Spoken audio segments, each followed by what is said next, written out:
uNoxolo Khumalo oneminyaka engu-26 ubeshayela kulomgwaqo ngesithuba zehora le-11 ebusuku ngesikhathi imoto yakhe ikhalakathela kulomgodi owavuleka khathi kuhlasela izikhukhula nyakenye. NgoLesihlanu ebusuku around 11:15 sizwe umsindo wemoto ewayo, then saphuma ezumphakathi sabuka sathola ukuthi kunemoto ephosekile la kwanqamuke khona umgwaqo. The time kuba nezikhukhula last year. Umndeni ukhomba ngenjumbano uhulumeni ngokusilela emuva ekulungiseni leli bhuloho.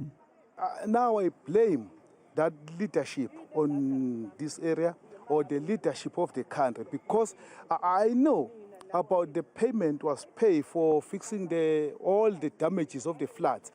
Umphakathi usuhlele ukuzivulela indlela encane ngaphansi kwalomgodi ukuze ukwazi ukwelela ngaphesheya.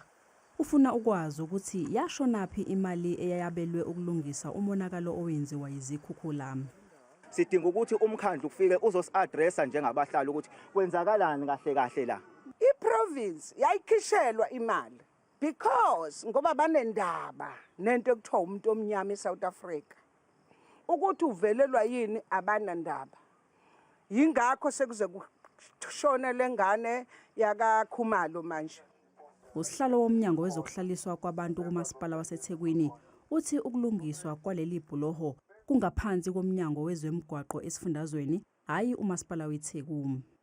We can confirm now that this does not actually fall under eThekwini municipality, but it is under the province of KwaZulu-Natal, the DOT, Department of Transport. Lesi sekuyisigameko sesibili sokushona komuntu wesifazane kuleli bhuloho. Njengoba enyangeni ezedlule kwatholakala isidumbu somunye futhi wesifazane sithukuswe khona lapha. Lokhu kwenzeka nje sekuphele unyaka lesi sifundazwe sahlaselwa izikhukhula ezadlula nabantu abangaphezulu kwamakhulu 4.